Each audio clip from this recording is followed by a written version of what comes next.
earthly and spiritual Israel, the 144,000. The Third Testament, Revelations of Jesus Christ, chapter 39.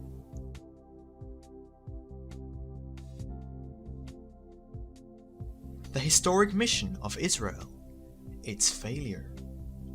Thus saith the Lord.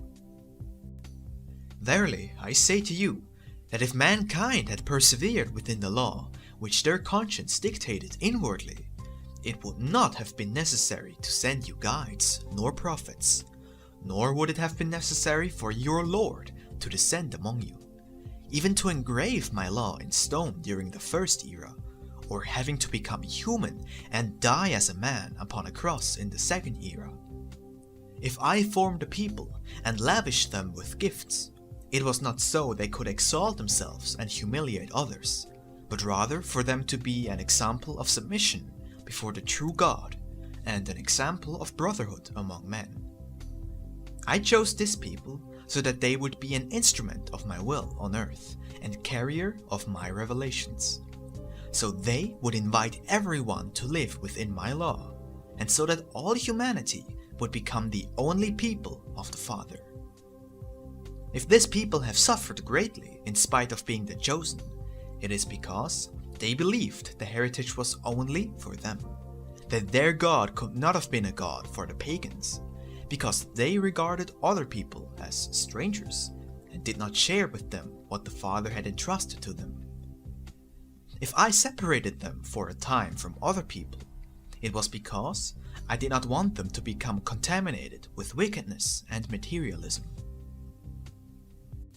However, when they stuck obstinately to their egotism and regarded themselves great and strong, I demonstrated to them that their power and their greatness were false, and I permitted other nations to descend upon them and reduce them to servitude.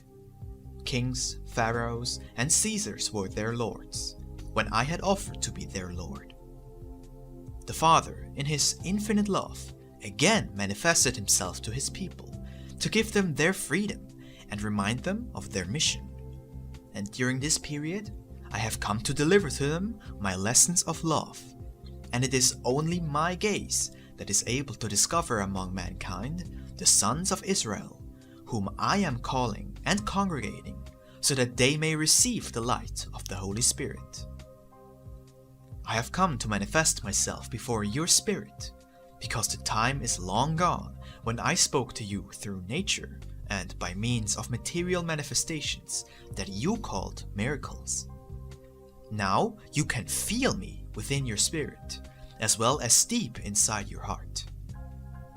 During this era, Palestine has not been the witness of my manifestation, because it is not a specific place that I come to seek, but rather your spirit. I search for the people of Israel of the Spirit, not of blood. For the people who have the spiritual seed that throughout all the eras they have received through my charity.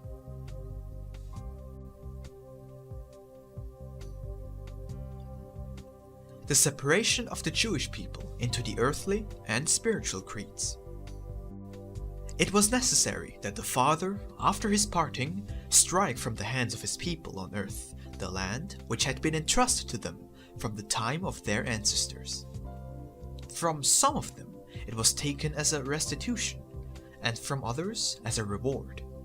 For that land of Canaan, that beautiful Palestine of past times, was prepared by me only as a symbol of the true promised land of the Spirit, and upon stripping that people of those possessions, the materialist Jews roamed over the face of the earth, and on the other hand, the faithful, those who had always sensed my presence, remained awaiting my will, without pain at having renounced that inheritance from the past, knowing that the Father had conceded to them a new grace, the inheritance of His Word, the divine Word, and of His sacrifice and His blood.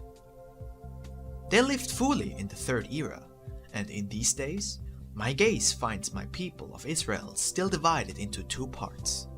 One materialist, enriched by the goods of the earth for their own restitution, and shaking the foundations of the earth with their power. For they have placed the strength, the talent, and the graces that the Father poured out over their spirits in service to themselves, their ambition, and their greatness.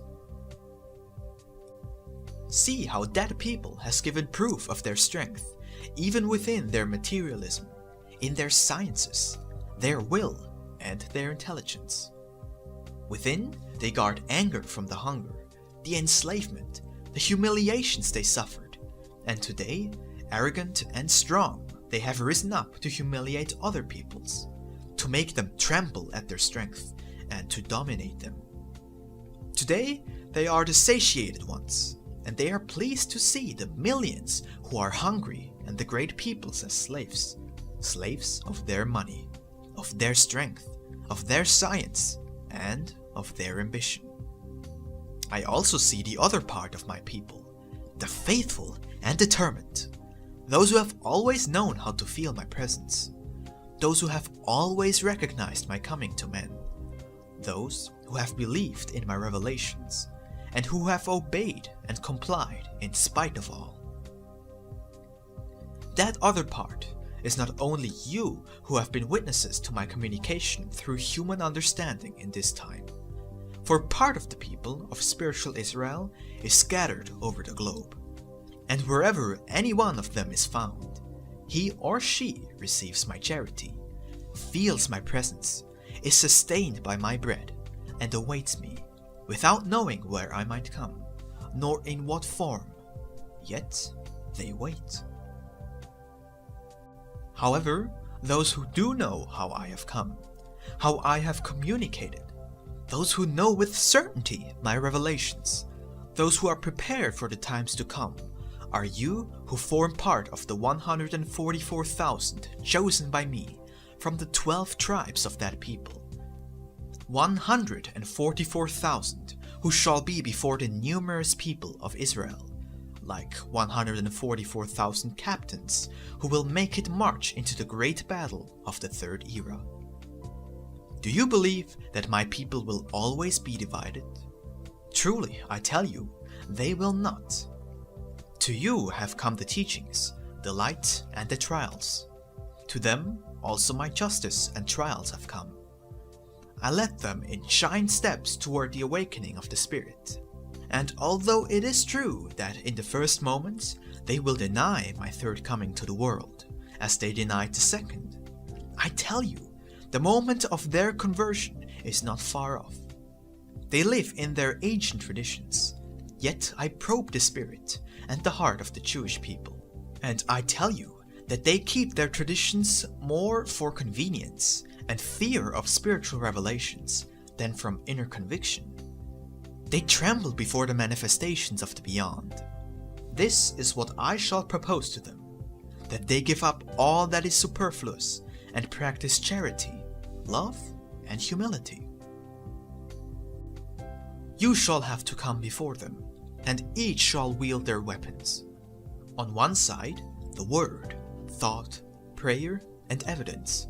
The others, their talent, power, and traditions. But I shall be present in the struggle, and I will bring about the true triumph of my justice. Bring about the triumph of spirituality. I will make the spirit rise over the flesh, that it bows it and humiliates it. Then shall come the reconciliation of the tribes of Israel, and the unification of the people of the Lord.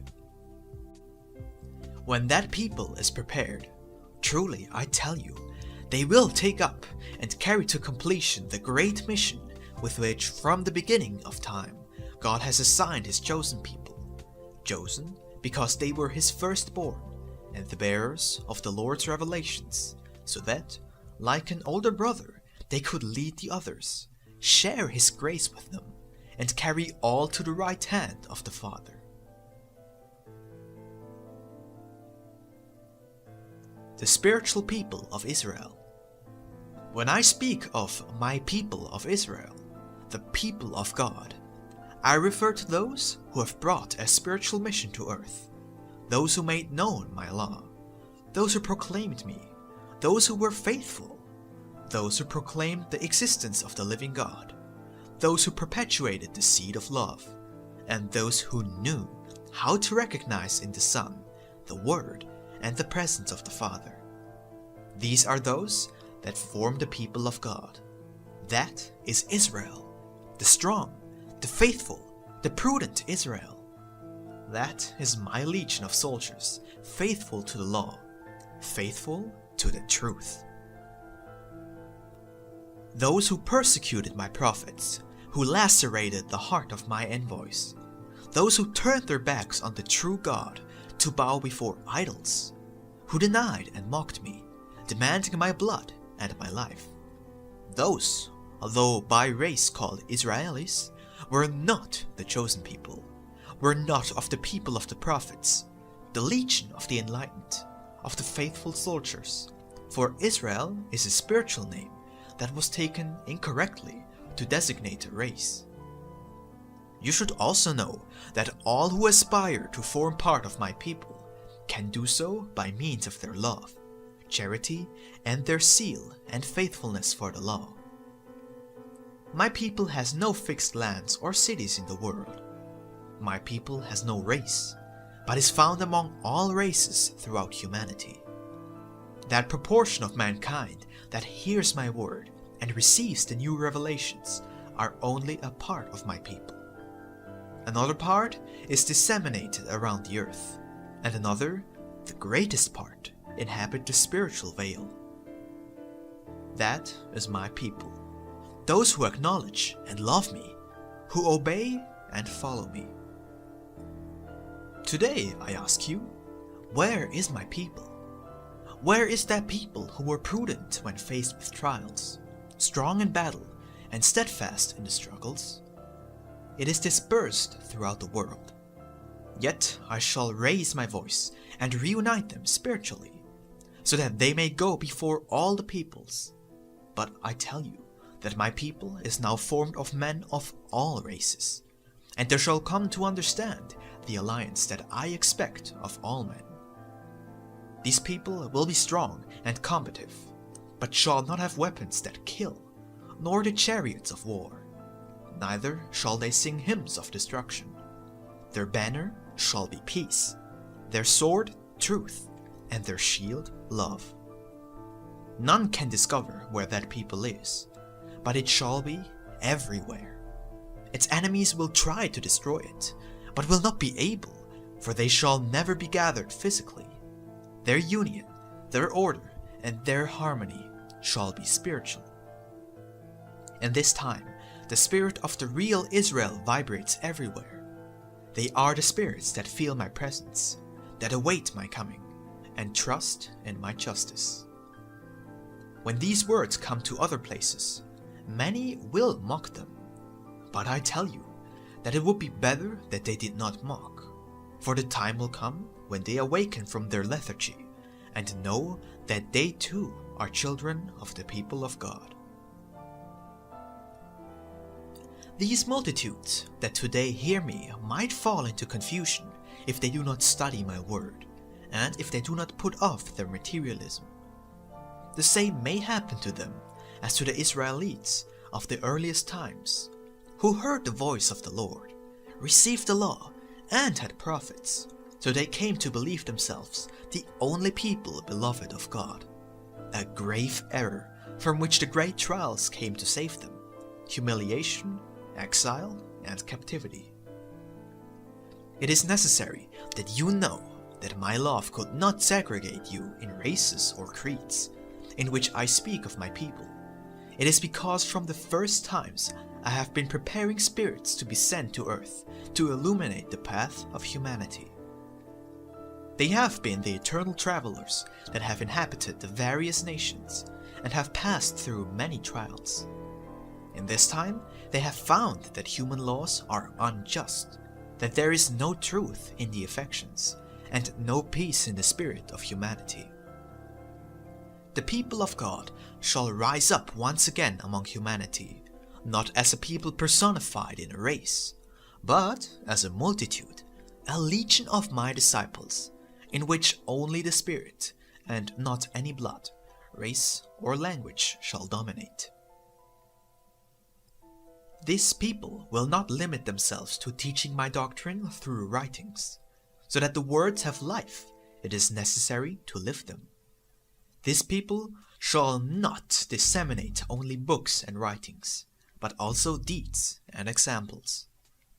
Today I am freeing you of all that is superfluous, all that is impure or wrong, so that you may enter into a life that is simple and clean, from which your spirits can ascend, offering testimony by its works. When the time has come, I will present my people to humanity, and the Master shall not be embarrassed by his disciples, nor shall his disciples deny their Master. That moment will coincide with the war of ideas, from which shall arise, like the relief of peace, like a ray of light, spiritualism. My people grows, it multiplies, not only on earth, but also in the spiritual valley. Among those spiritual multitudes are found those who had blood ties with you, whether they were your parents, your brothers, or your children.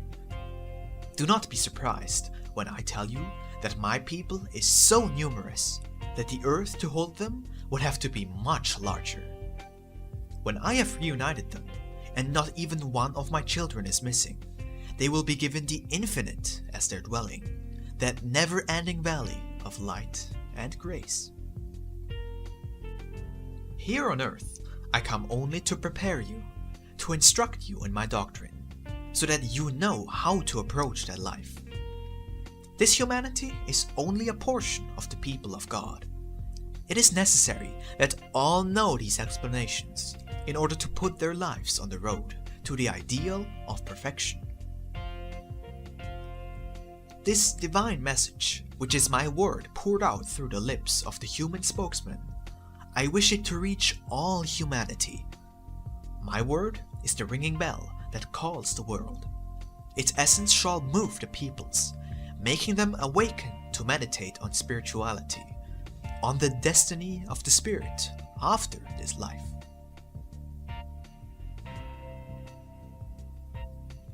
The 144,000 chosen.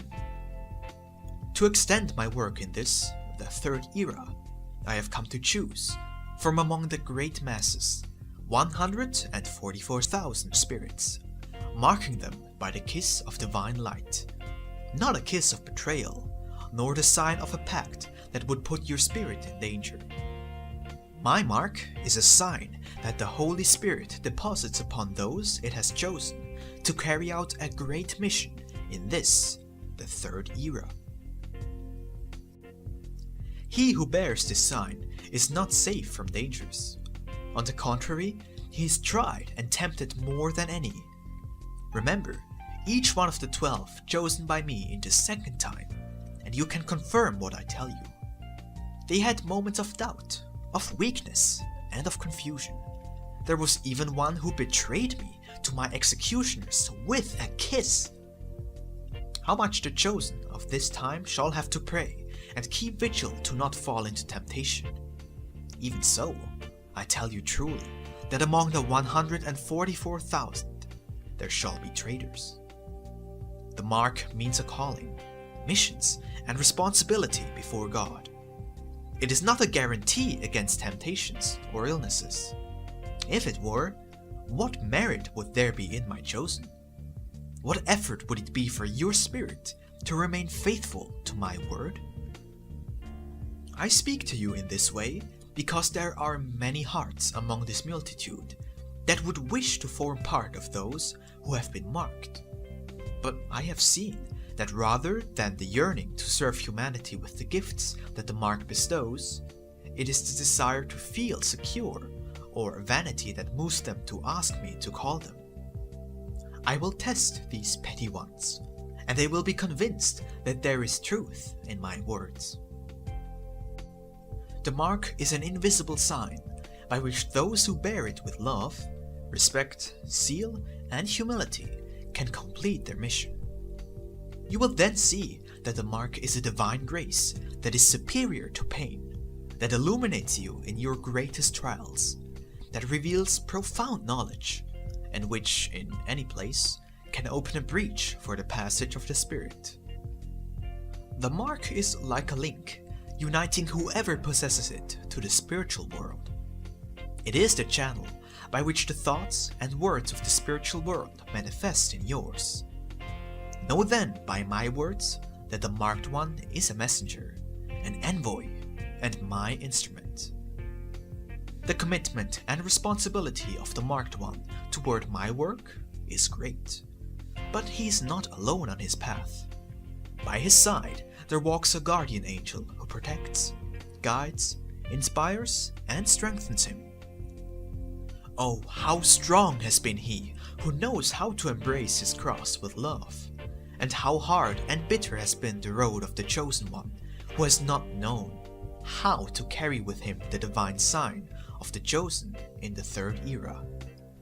I tell all you who hear me, learn to pray and keep vigil, to carry your cross with love and practice righteousness and obedience, so that this life, which has been the most luminous reincarnation of your spirit, is not sterile, making you lament the time lost and the gifts unused.